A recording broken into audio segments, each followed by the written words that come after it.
Call to order, Public Safety Committee, Tuesday, January 17. Let the record show all the aldermen are present. Approval of the minutes of previous committee meeting, Tuesday, November 1st. I'd like to make a motion. Can I get a second? Second by Alderman Anastasia. All in favor? Ayes have it. Opposed? Unfinished business, we have none. New referrals for consideration. First up, we have the Assistance to Firefighters Grant discussion. Chief Richardson. Yeah. Fire Chief Richardson. Fire Chief Richardson. Hi, good evening, everybody. What I'm here for tonight is it is grant season, so there's no grant I like to not leave unturned. This is the Assistance to Firefighters Grant. This is the big one that's on the calendar for the year. What we're looking for is council support for the 5% match of the project we're putting forward this year. The project this year is for the purchase of 3 automatic compression devices or mechanical CPR. So basically, these are a machine that wraps around a person's chest and it's piston driven, sits right on the sternum and delivers compressions at AHA recommended guidelines.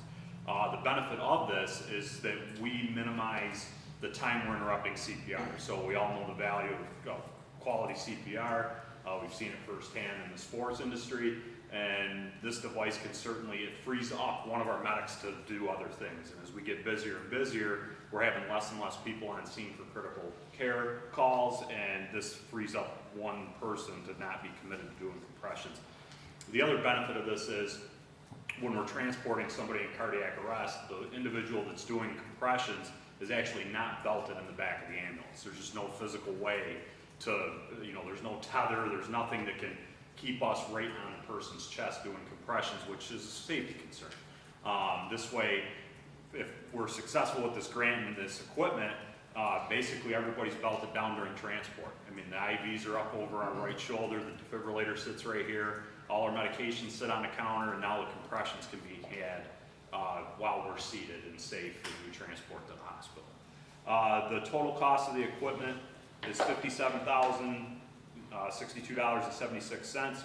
FEMA requires a 50% grant match. The total cost, if we are successful, would be $2,853.14. The other caveat to this is this is not covered by the grant, but there's a ProCare warranty program with these devices. For all 3 devices, we could warranty them on all parts, labor, travel, anything we need for 5 years for $3,982.25. I wouldn't come back for that unless we're awarded. The grant is set to, I have to have the grant in by February 10th this year, and then they start awarding sometime late March, beginning of April. So that's the time frame. Hopefully the 4th time's the charm with this. I just kind of look for your support. If you have any questions for me, I'm all ears. Yep. Chief, I missed it while you were writing off Yes. the numbers. You said it was 2,000 something was going to be what cost? The grant match that the council Grant would. match. Okay. Yes, sir. It's $2,853.14. Because what happens is once the council moves forward with the 5%, I actually put the PL in the grant. So that way it shows commitment by the city to the program. Any questions from the committee? Chief, how often do the paramedics have to perform chest compressions in a year? Last year was 47. So out of 3,294 EMS calls, 47 necessitated resuscitation. Now, if you had these devices, how often do you think a human would perform that operation? Oh, it'd be after cardiac arrest. That's a workable cardiac arrest. How we've actually changed the scope of how we work cardiac arrest now. It used to be, get them out of the house, get them into the ambulance as quickly as possible. And what they find is because we interrupt compressions, is that actually what saves the most lives is quality CPR and defibrillation. Their best shot is we'll actually sit in the house and work the cardiac arrest until 2 things. We get a salvageable rhythm and get return to circulation, or through medical control, we declare the person deceased. Because of the medications, the defibrillators, the advanced airway techniques that our paramedics do, that is an ER basically delivered to their doorstep. The first 20 minutes of a cardiac arrest, we're doing the same basic thing that the hospital does. Just in a more, they're more in a controlled environment than we So are. But basically what would happen is at some point, this device would take over if we, absolutely. Yeah, what it would do is once you get there and you start doing compressions, prepping the patient, and then it's basically a band that wraps around, and it's basically a piston that delivers the compressions at the timed rate. And the other thing is machines don't tire out. You know, AHA guidelines, they recommend that we rotate chest compression people every 2 minutes. And when you have 4 people or 2 people on scene for 20 minutes, it gets tired.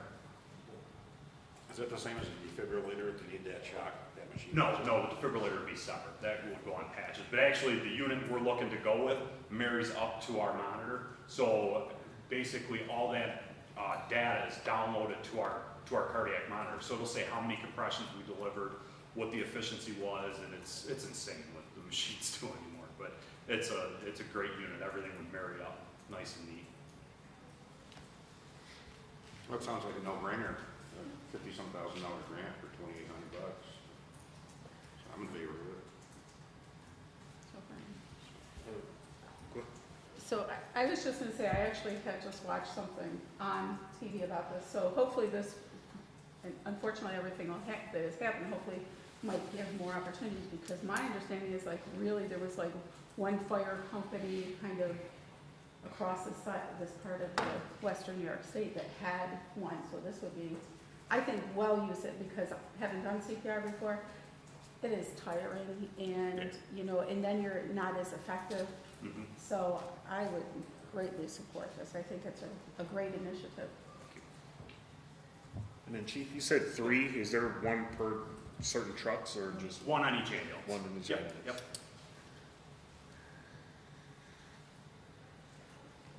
Any other questions? You just need a verbal, or are you looking for an actual resolution next time? A resolution next week Okay. would be fine. Okay. Yes, thank you. would this, does this add something that you would charge in any way to customers? No, because how we don't do itemized billing. Like, let's say a hospital, or, you know, they'll bill by itemized list of supplies that were utilized during the patient's care. Our fee schedule is basically, this would be what's called an ALS 2 bill. So there's ALS 1, which would be like a chest pain call, difficulty breathing where we do IV medications. ALS 2 would be a major trauma where we put a breathing tube in, defibrillation, more advanced drugs, and it's like, you know, anytime we're using this type of device, we're billing it outside of what's called specialty care transports. For a 911 service, when we're using this type of device, it's an ALS 2. So it's our highest billing premium, generally speaking. And how about longevity? Do we know how long a device would last? They categorize these as an intermediate level as far as what FEMA puts on their grant. If you look through their notice of funding opportunities, FEMA puts out like what's high priority, what's medium priority, and what's low priority. This equipment itself is a high priority with an intermediate time frame of life, which means 5 to 10 years is what they. And obviously, the more you use them, the more, you know, things can go wrong. But that's where I see like kind of the PM plan. I'm a big believer in preventative maintenance and service agreements, just because when they come in and, I mean, they take care of everything, and if something breaks, it's covered. So it's kind of makes our budget go a little farther. All right, so Tiffany, you got that part, I guess, the movement to appeal? We don't need to get a sponsor or anything like that? Okay. Cool. All right. Thank you, Chief. We're going to move on to the next item for discussion. It was Civilian Review Board update. I wanted to give you an update. The law has been sent in to the Department of State. We're waiting for them to acknowledge receipt of it, and once they do that, then it'll be law. So I've started working on a application. I emailed everybody about a week or so, or a little bit back, and so if you have any ideas, please get them to me. I will, at the end of the week, I will send out a sample of the application and to seek your comments on it. So I just wanted to update you on that. Thank you, Mayor. Are there any questions for the Mayor? Awesome. All right. Well, if there's no more questions, I'd like to make a motion to adjourn. Give it a second. Second by Alderman Station. All in favor? Ayes have it. Opposed? There we go. All right. Thank you, Vernon. I'll call to order. I'll call to order Committee of the Whole for Tuesday, January 17th. Let the record show that all aldermen are present. Got nothing for unfinished business, but under new referrals for consideration. The mayor and Director Robert Thompson have asked to put forward a presentation and an update on the splash park, as well as the necessary seeker that will go along with it. So at this time, I will turn it over to the mayor and Director Thompson. Okay. As you know, we've been, the splash pad has been proposed. With the last was the elimination of the swimming pool. I'm a proponent of keeping the swimming pool. And we've put together a PowerPoint here to show so that it's actually going to cost us less money if we keep the pool. So I'm going to ask Robert to do his PowerPoint, and then we'll answer any questions after that. So. All right, thank you. Robert, where would you prefer? Do you want to stand up there and do it? I'm Or do okay you wanna- here, wherever you want me. Do you want me to drive then? Sure. Oh, thanks, I forgot about that.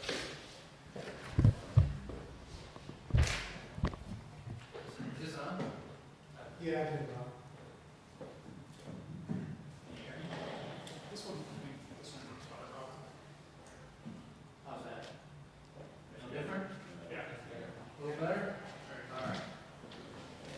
So, Council President Crawford and Mayor Elio asked me to put together some numbers, so this project was started previously before I got here. I know some of the aldermen here are new, so this is a good time for us all to get together and go over where we're at and what this project is. So, there's two options on the table that we're looking at. One is our original proposal, that involved replacing the pool, demoing it, taking it out, and putting a splash pad in place where the pool is right now. Our base bid on that, as you can see up there, is $1.76 million. We do have an alternate in there for landscaping, that'll be the same for both of them. Came in a little high, it's pretty expansive landscaping there for $31,000. So we didn't include that in the total here right now, we can talk about that down the road. This project, as it was originally proposed, involved $500,000 from ARPA, bonding 1.1, and the city would end up making $168,000 because that would above and beyond the cost here. Our annual debt service for this would be $100,000. We have some graphics a little farther on to show you a bit better. Next slide. The second proposal that we're talking about now is keeping the existing pool structure there and to the south of it, putting in the splash pad. That does a couple things for us. First and foremost, to keep the pool operational for the public. The base bid's a little lower because we took out the demo for the pool. The demo ended up being about $143,000 difference between the two of these when we were done. We have two alternates in here. One again is landscape, and the other is to repair the existing pool deck down the road. Doesn't have to be done right away. Replacing the entire deck is $500,000. When I say deck, it's all the equipment underneath, it's the electric. Once you rip that out, you got to change all the plumbing and everything else to go with it, the wiring. So we discarded the idea of full replacement at $500,000, and we have the 125 here on the table to consider down the road. That again is ARPA contribution of $500,000, bonding for $1.1 million. The difference with this one is we require no city contribution and keep the pool open. So all that savings, like I said, is to do with not demoing the pool. This is a copy of what I just handed out. You can read it better in your handout, but this is the total net debt service for the 15-year serial bond for $1.1 million. And this second column from the right is where the $100,000 came up. Obviously, it's not 100 every year, but we average that out to 200. Next slide. So you can see what we're talking about here. These are the two options side by side. Let's go to the next slide. I'll zoom in here. The first one involved putting that splash pad right where the pool was. You have to demo the pool, fill it in. I do have some concerns over compaction over that and settlement of the deck. Is once we compacted that, we'll go right to construction. If it settles, there are, if I'm not mistaken, there were 46 lines that ran through there, plumbing lines, all different appurtenances. And we run the risk of almost 72, so I wasn't, from a technical standpoint, I'd rather not put it on that. So we go to the next slide, you'll see we're talking about putting it to the south. There's John.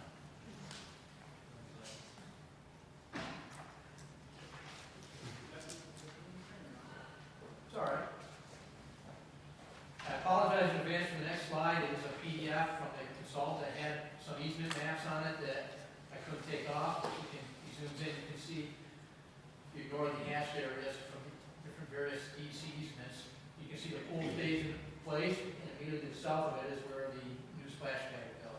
Incidentally, this is where the original pool was that was there from the 20s and 30s. So, next slide. Robert? Yes, sir. Has the engineer worked out the grading plan for that option yet? No, they're gone back. We just recently told them that they're doing that now to redo all the design from the side of it. We did give them everything we had on what existed there previously, so they know what meeting we have around there. I'm just curious what, because that drops off originally when we proposed this. We looked at adding it on, but there was a cost to fill that space because of how far they were saying it would need to be filled. Yeah, what we have here is this, go ahead. I was just gonna add to that, Robin. If you take a look, Jason, so what the engineer has actually proposed is rather than build directly on, to build a little bit away, so you don't have to essentially build in the low area. Okay. Not bring it up to grade with the existing pool deck, but to have a little bit of a decline, a little ramp down and actually build it in that lower area of the floor vents. That makes sense. It would all be ADA compliance. And Yeah. correct, everything would be ADA, but it also then would allow for a right-of-way that the DEC is looking to maintain to the dikes. This is all floodplain controlled by DEC, so we've got to be cognizant of that fact, and that's where all those hashed areas are, and swapping, and one for one. Would have been better if I could have got that off, but I couldn't clean that up in time for this, so. But literally, they were able to take the exact same layout, so it wasn't like wasted cost or wasted engineering. Literally just lifted it from this and move it to kind of the original, what had been originally proposed. Just, I guess that would be south of the pool. Yes, there's minor extra costs in piping and plumbing, but it's real, the big picture doesn't really amount to much. Everything else is the same design. So the next two slides are where the numbers came from, and you'll see what, I'll tell you now so you don't come back to next week, it's not a discrepancy. There's a difference between this one and the slide I showed previously. That 1.625 does not match the 1.768 back on the second page. And the reason for that is we had to do some swapping of demolition. There was, the original one, there was 60,000 for demolition, and then we ended up with 213 costs, we ended up coming back to basically only 143 we got to take off this. There's 143 more on here, because we saved 60,000 for demo costs. So the 143 plus this is where that number comes from. Because the demo wasn't exactly what we had here, and here didn't match what the preferred vendor for the installer came up with. We went with a cheaper option. So it would be 1.7, whatever that number was, 768. Vortex checked with two different vendors, preferred vendors, and they both came in around $240,000 to demolish the pool. Clark Patterson Lee's estimate, and they still stick by it, said that that they had only built in about $60,000 for that. So that delta of about $145,000 would be on top of that $1.6 million. And we built that in, so there aren't any surprises, so. And the next one is, this is the new proposal, so this is what they came back with. The alternates are not included in this, the landscaping wasn't either one of these, the total, and this doesn't include the 125 for the refurbishment of the deck for the existing pool. So we can talk about that later on, that doesn't need to be done right now. So this came in a little lower, 1.58, so the city share on this is now 0. Which is, I mean, considering the timing since, I mean, really it was last February that we started talking about this potential project. And we had estimated around 1.5, and given with inflation and everything like that, the engineering firm is still coming back and saying, if we go back to the original design, it would be about 1.58. And also as I had on here, the annual bond fee is 100 back, I think when we started this, the interest rates were lower, it was around 78 to 80,000. So that's why that's gone up, that's just a, Yeah. fact of the times. I was gonna touch upon that. When we originally talked about this last February, we bonded it out $1 million, but it was at 2%. Interest rates have driven upwards, so now it's at 4%. So what was around 80,000 is now about 100,000 in debt service. So that's a summary of the two costs. By keeping the pool, we're saving almost $200,000, and we're keeping the service available for the public. So, next. I have a question before you. Yes, sir. Please. I'm looking at the option one with the pool. You have an unfunded for the landscape of 31.5. Correct. And then you have the city contribution at 168, so you're talking 190, almost 200,000. If we right went there. with that landscaping option, that's kind of the Cadillac of Right. So that's 200,000 though, that we would have to come up with, because it's not. in- If the council decides they want to go that way and do the landscaping, I'm not so sure it's Right. needed, so. And then in the second one, option two, just to reiterate, we have the two unfunded alternate 1 and 2, the 31.5 and the 125, so we're looking at 156.5 for that one. That would be a city contribution if we did that. Yep, If we decided okay. that that was needed. So the savings between the two is actually only 40 grand, roughly. Depending on which option we agree to go with. Okay. If you want to go with every option, yes. Okay. And I believe John shared the landscaping plan here at one point. Yeah, Mhm. So that was a little. Remember a couple of months ago, we looked at their landscaping plan, it was quite involved. So we don't necessarily need to do that, we can do something very minimal. And the pool deck, like I said, that can be deferred, several years probably. That can be somewhere else down the road. Isn't that like, I mean, to me, in essence, keeping the pool is like remodeling the bathroom and just keeping the old dirty toilet. So, No, there's been a lot of money put into the pool in recent years, so it isn't in bad shape. This is just the outside deck, the pool itself is in decent shape. So, yeah. They gave us two different options, to remove all of the concrete and go down and all of the internals and everything. That was almost $500,000, if you remember way back when.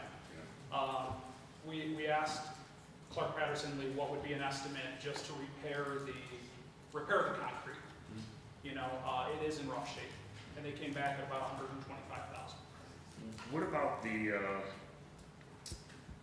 the same padding that they would put on the splash pad, the rubber cushiony padding? Could they do something like that on top of the concrete around the pool?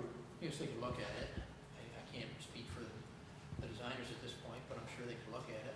If there's been settlement in different slabs, that may not Right. work so well, I'd have to go back and talk to them. But isn't that's something, you have self-leveling concrete that we could pour just to, I mean, because you're just gonna, just like when you repair a tile on the floor and you have the rough, you just lay something down. to Yeah, we can flatten certainly it go back and to them and explore that. then just put something cushiony on top. At least that would, you know, kind of beautify the, Yeah, that's touched on my that concerns area. is we built something brand new next to a pool we do nothing to. And the pool's been, even though some money's been put into it, it's been neglected and beat up for decades. It used to have chairs and things, if I remember right, it used to have bleachers. I don't think it has any of those. The diving board come out decades ago. The deep end's been filled in, so it's, even though money was spent, it's been reduced to something that's not very functional. Well, And so if we come in to do work, I think it's important we do something to make it better than, we've been detracting from it so much. We're gonna revitalize. The pool needs something, so you don't walk in and you're looking at the old pool that's been kind of taped together for decades next to something new. Okay. And Jason, to that point, and I know you brought that up before, there are field change allowances that are built into the budget. Into Clark Patterson, we have about $50,000, and what Jason Havens has talked about with the mayor and myself is shade structures, right, lounges to create more of a resort atmosphere, right, to give somebody, you know, sitting on a wooden bench at the local pool isn't attractive, right? Right. But to have invest in little cabanas and things like that. Like, I think if we could do that, or Right. upgrade that surface, Sure. Vernon touched on, give it, at least so if we're keeping a pool, it feels like almost that it's a new pool. Right. Yeah, 125 would do that. Okay. Sonia? So when we went and looked at it, clearly the concrete's broken. The middle, the small pool, honestly, it looks like a cesspool, even though I know that I think we worked on that most recently. But the equipment itself was over 40 years, and we weren't even sure if it was going to run. And thankfully, when we opened it up post-COVID, that it did, which is great. But that doesn't change the fact that the equipment itself was at 47 years old, something like that, right?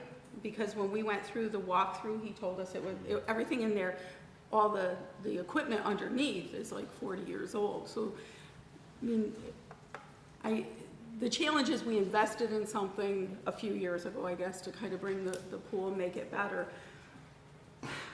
You know, I understand this is probably going to be the compromise there, but I can tell you when I walked around and talked to teens and kids and families, I've talked to at least 100 people I went to every park except for Mignano Park and one other.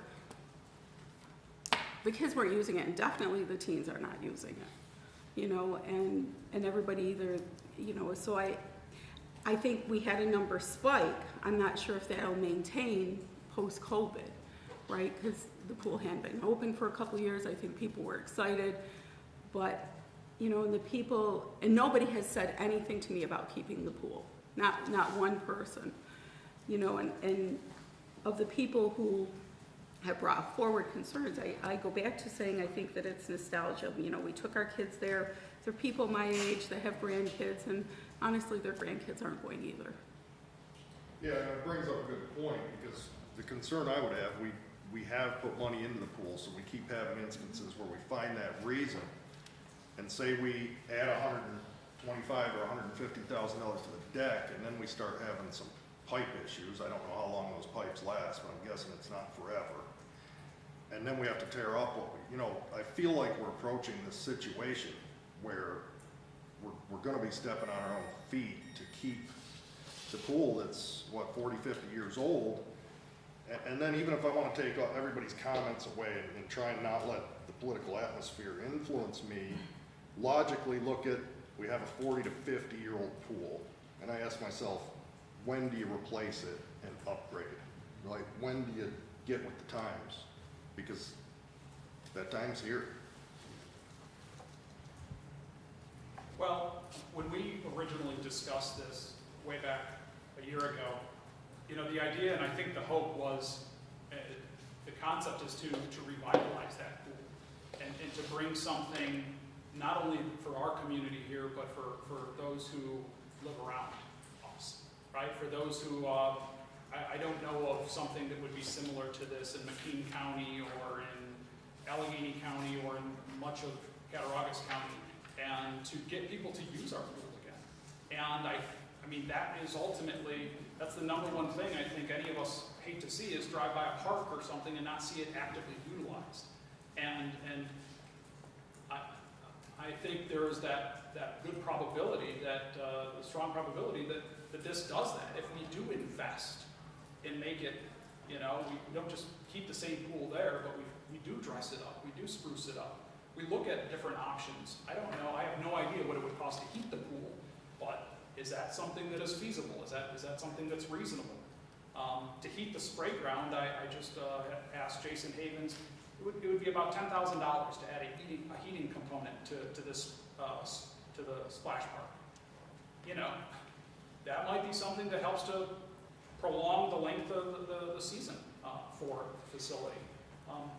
So I totally get where you guys are all coming from, but I don't think anybody's saying that we just do nothing with the pool. That's my 2 cents. Dave? Yeah, John, just want to add this, if you remember a year ago when we discussed this, I think that was probably the only alderman at the time that was in favor of trying to save the pool. And it wasn't political influence or not, I just thought that if the pool remained there along with the splash pads, I remember making a comment, we could have the Taj Mahal of the water park in Lincoln Park. And I just, Warwick Park. And I just think that having a pool there, and if we do what John says, add some comfortable chairs, cabanas, we're talking about putting LED lighting up to entice maybe night swimming, night splash pads. I think if the pool is there, not only are we saving $168,000 of the city contribution, but it's going to be, like I said, the Taj Mahal of water parks in our area. So I think the pool would be eventually a benefit to the splash pad. Jennifer? Yeah, I agree that we have to look at this from a revitalization aspect, having the shade structures and having the cabanas. And I think when added to the splash pad, that's gonna create a new excitement and draw for the pool, and entice those teens that might not use that, or families who have, you know, kind of spread with teens and little ones, you know, now the teens might have a place to go while the little ones are on the splash pad. And if you're adding that modern feel or resort aspect, whether it's the splash pad or the pool, there's that shade that people can come and sit and enjoy the atmosphere. Right now it's not enjoyable to go to the pool because it's blazing hot and you're sitting on a bench at the fence. So having those decks that have the cabanas and the lounges and even a table with the umbrellas would be great.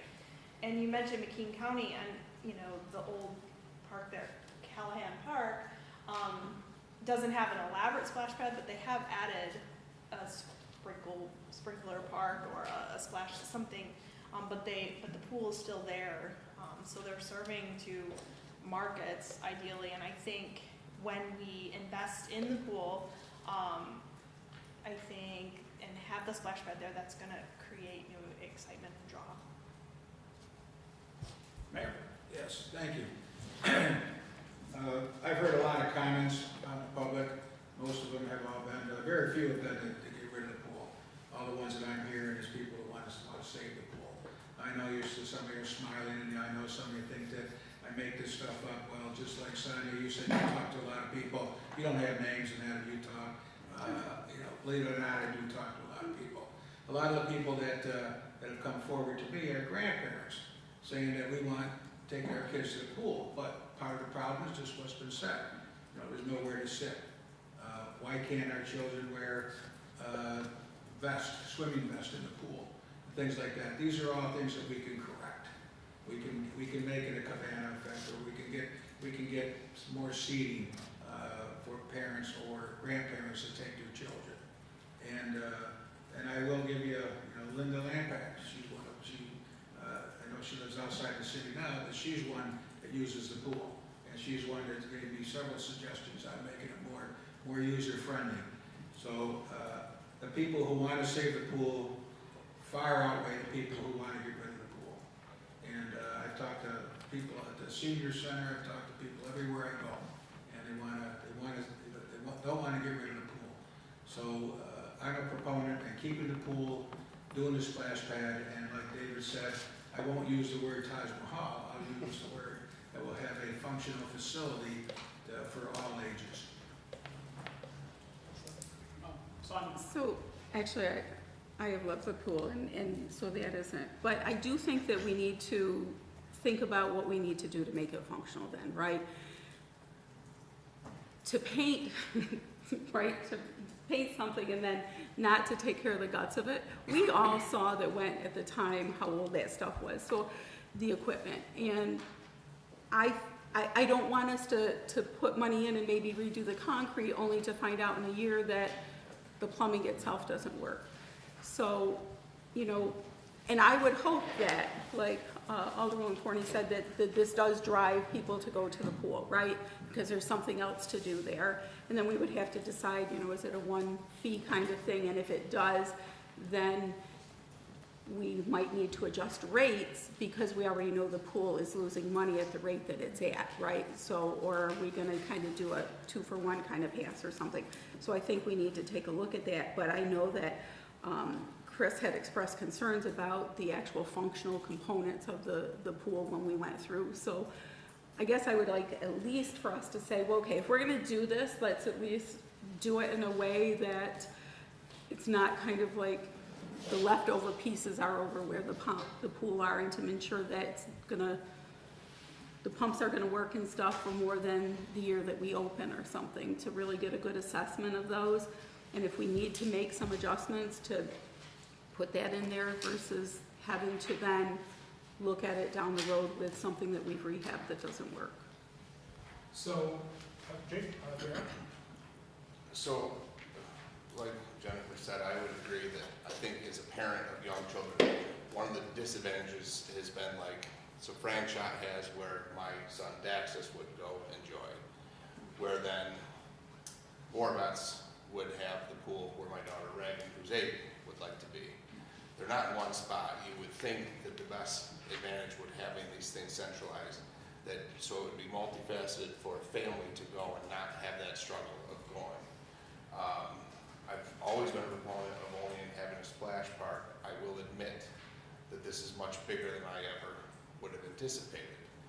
And I also would then say that the conversation that's being said right now, like, you know, Vernon talked about updating and Jason did as well, and revitalizing the pool as it is now, which I think is important. But I think that it also would have been a better conversation previous to committing $1.some-odd million to the splash pad. Because now you got the splash pad commitment, plus now you're talking about adding on to that revitalizing. So cabanas and such, which we spoke about, Village of Perry has shade shelters. It's a very nice, small, like Callahan Park that you're familiar with, in shade shelters. And I think it's functional and a better thing coupled with revitalizing. Now it's only going to now drive this cost up even more. Now you're talking about resurfacing that deck, talking about plumbing and infrastructure of the pool, and talking about cabanas. So at 1.5 can get pretty high pretty quick. So I don't know if there's a way to, you know, pull things back and relook at things. I don't know. So we did talk about this back when we got different pricing, and you recall the option at the time was about $450,000 to do all of the internal components, to demolish, and that was going to be on top, so it was going to be about a $2 million project instead of $1.5 million. And the consensus at the time amongst the council was to replace to eliminate the pool and to move forward with the splash park itself. And as that now has kind of evolved into demolition costs that came in significantly higher than we had expected, it literally just, we went back to the consultant and said, what would it look like if we kept the pool? And I guess where I'm going with that is, you know, the interest rate unfortunately went up, but we've committed the costs, we've spent the costs associated with the material. The two facilities are separate from each other, Sonia.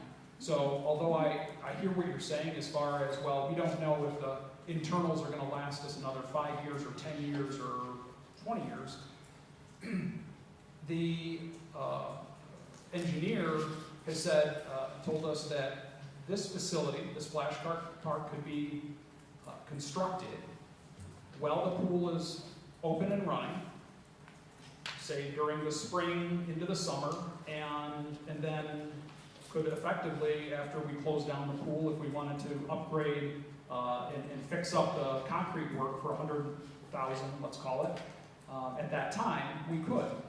So the fact that the two entities they create synergy, they're together, but they are separate, it does give us an option down the road, 5 years or 10 years, if the internals were to fail, to invest $400,000 or $500,000 at that point in time. I don't think we need to do all or nothing type of approach right now. Everything, the engineers have looked at it, the facility runs, the pool, needs some TLC. To remind you, I mean, there's $50,000 worth of change order capacity to spruce up the internals. Well, not the internals, but the amenities around the pool, shade structures, and et cetera.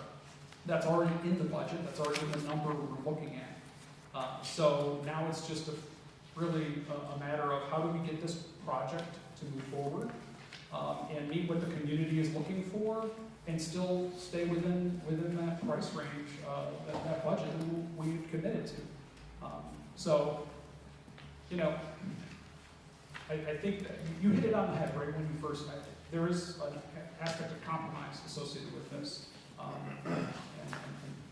So I am interested in, after getting Robert's feedback, everyone's had a chance to talk, just kind of getting a general idea from each of the council members where you would stand as far as moving forward with keeping the pool and going that option, or not. So I'll put JR on the spot first. Let me just ask a quick question to Sure. Robert. Robert, is there any, with that DEC, the dike in that, is it okay there being set back far enough that it'll fit? Yes. I don't know how far back off from that. It should be about within the same distance as the pool building itself. I just knew that pool had been there for a while, so I didn't know if something had changed in terms of setbacks, like that you go through this, then you're all of a sudden you're like, whoa, it's gotta be like 100 more feet this way. Yeah, we're okay from that standpoint. Okay. So to your question, John, in favor of keeping the pool, as I stated, so yes, I would be in favor of keeping a plan that keeps the pool. Okay, JR, I'm sorry, Jason. I'm in favor, I would eliminate the pool, but I'm in favor of moving forward, keeping it, if we put something into it that doesn't just leave it as it is. And I think we should, every couple of years, look back at it, have capital projects that look at, the condition of plumbing, that mechanical room, and we continually, maybe piece by piece, where it's smart, upgrade that pool to get it up to the level of the splash park next to it over, say, a decade, if that makes sense.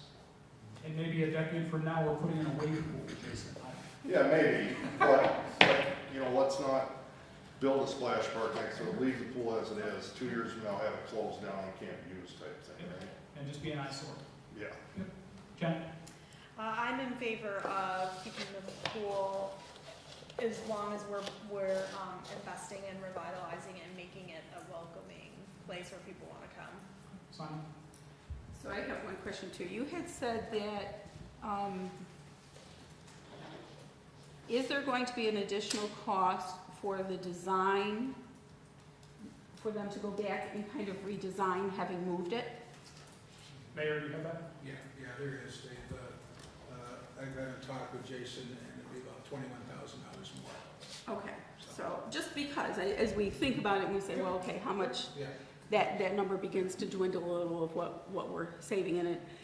And I would echo actually what Jason said, what Alderman Pama said, that, if we can put this together to where it is not, I honestly don't want to come back to the public and say in a year like, hey, we invested this money, sorry, geez, it's not working and now the pool is just gonna sit there. So we have to have, and you know, I said this before with our parks, we need to have a comprehensive plan that's looking to develop things on a regular and an ongoing basis, right? Versus kind of looking at piecemeal when things kind of come up. So I would support it as long as we're gonna move forward with a planned intentional to provide ongoing upgrades so that our infrastructure, particularly in that pool, doesn't give us a year. Because I doubt it'll give us that 5, 10, or 20 years. I mean, we weren't sure it was gonna fire up for this past year, so They don't build things like they used to, Sonia. well, I know, but listen, when we all did that tour, Chris said he wasn't even sure it was gonna start back up, so. Alderman Robinson. Oh, this is gonna be something. I see the potential for a pool to bring revenue to the city, especially in conjunction with a splash pad. It would be a great marketing tool. It would be good for all ages. That's what we want for Olean. At the same time, I weigh in my head, just remembering numbers off the top of my head, if I'm not mistaken, we were losing 30 to 50K a year, something like that, in money that we're putting into the pool. Last year with, you know, we can skip COVID, we can skip these past few years, go back 5, 6 years prior. When you look at last year alone, last year was one of the hottest years on record. Don't have to be a rocket scientist to figure that out. Every time I rode my scooter around town and I went by that pool, there weren't that many people there. I can tell you a couple of times I can count on both hands how many people were in that pool. That was sad to me, because here you have a lot of people that are calling for a pool, but yet we don't have anyone there on one of the hottest years on record, and at the same time we're losing money. But then you have the people that are saying, hey, let's keep the pool, you know, so I get it. Let's keep the pool. Let's keep putting money into it that we're not going to recoup, but at least maybe it'll offset with the splash pad. I'm in favor of keeping the pool there if and only if, like the past 3 all the persons have said, you know, if we're going to put money into the pool, upgrade it, do something with it, make it a little bit better than what it is now. I have a lot of comments about that pool. That pool, we had better pools in the projects. Granted, that's state city funded or whatever, but that pool there needs some loving, it needs some upgrading, and I don't think putting that eyesore next to a big, beautiful splash pad would do us any justice. So we would look like fools in the long run. So that's where I stand. Alderman Anastasia. Yes, as I previously stated, I feel the council before I got here, but the council spent, I think it was like around $50,000 to do some upgrades to the current pool. So money was already spent, quite a bit of money was already spent. As I said last year, I think the pool will complement the splash pads, and they would draw more usage to each part of that facility. I feel that we should look into nighttime hours, especially in the summertime, whether it's hiring extra part-time people to man it or what, or just trying to get the lifeguards. But I think if we had some nighttime hours, especially on hot summer nights, and some LED lighting, which I think has already been approved for the splash pad, and try to make the pool more attractive and have chairs where people can sit and watch their children or grandchildren swim, I think it's going to be a great asset to the city. So yes, I'm still in favor of keeping the pool. It was a tie. Alderman Forney. Thank you. So, 2 things. First of all, on the hottest day, I would never take my kids there because there's no place to sit in the shade.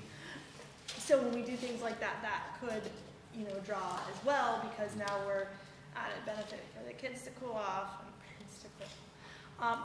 And another thought, I know lifeguards is an issue and has been an issue in the past. I know I'm coming into this new to the conversation, but in thinking, all of our schools have pools now, and I think if we developed a program or worked with the surrounding schools to have lifeguard training in the school during the school year and create this pool of lifeguards that are ready to work for the summer. So hey, here's, this first aid, CPR, lifeguard training, and you'll have a summer job. So if we really capitalize on the resources that we have here in the community already, where the kids had access to the pools on the daily basis, and we integrate that into, we could, solve the issue of labor with lifeguards, get the younger kids into the pool, then their friends want to come, and, to the pool as well, and so, just something to think about as we move forward. Sonia? And I wrote down lifeguards because that was our primary issue, and if we're looking to expand it, I'm in agreement with you. I was gonna say we need to develop a plan so that, because we had it seems like we closed the splash park a little early. I know the city of Buffalo, they closed, New York City, they closed their pools early this year because of that. So I like the idea, because I was like, okay, we still haven't addressed this lifeguard issue, which is not an issue with the splash park. So I think it would be a great partnership with the local schools to encourage them to offer that with kind of a pre-application, if you will, pay for the training or whatever we need to do if we're gonna go forward. We did do that last year. Mhm. Yeah, so, That's good. yeah, so it worked out very well. No, I do feel like Chris mentioned that it seems like we tend to wait till kids are out of school, but what Jen said about trying to get something during the year, if that's possible, I bet it's a good chance you get a higher number turnout. Maybe the schools even offer some kind of credit in your class or whatever, I don't know how that. Well, I don't we're know how ready to go schools that are. first weekend. Usually the pool opens on the weekends before school gets out. Kids are ready to go and work. I believe Chris is already working on some things, Okay, cool. so. Okay. I don't need to state, when we brought the idea, initially, we were toying, I think if we go way back in time, Chris and Bob Ring at the time had brought forward an idea of putting in a splash pads upgrade over at Franchot Park. And the idea, it kind of evolved into how do we reactivate that pool. I support that. I believe that we can reactivate it. With all of every explanation, there's no sense in beating a dead horse. You guys all hit it on the head. We've all been to and visited places that were like, oh my gosh, that was a tremendous experience with your family, with your kids, music, and I'd even thrown out the idea of I'd like to see a concession stand or food trucks. Things like that, right? Different events that take place in the park, and then how we are able to leverage our facilities. We invest in it. How can we leverage them with the different events that go on in town, whether they're softball tournaments or Oilers games or the Gus Macker tournaments, right? There's lots of marketing opportunities that we could really take advantage of and showcase our facility. So I am in favor of it as well. So I think that hopefully gives the mayor and some direction to move forward. Any questions, Mayor? No, I appreciate every one of your responses, a lot of good ideas here. So I think this is a win-win for the city, so thank you. So next up, Mayor and Robert will have to, next week, the seeker, the environmental will be on for resolution. It's a short form, which essentially, there's nothing major. I don't want to speak for Robert, but short form, just nothing worth noting, right? Just kind of short and easy. I just want to Tiffany, yes. clarify really quickly that the seeker that I sent out Friday was to remove the pool. So before the end of this week, I will resend a new seeker, still a short form, with the pool. Okay. All right, very good. All right, anything else for discussion tonight? I don't see anything. Do we need committee reports? We have committee reports, so I'll make a motion to adjourn. Can I get a second? Second. Second by Alderwoman McCall. All in favor? Aye. Opposed? Motion carried. Have a good night.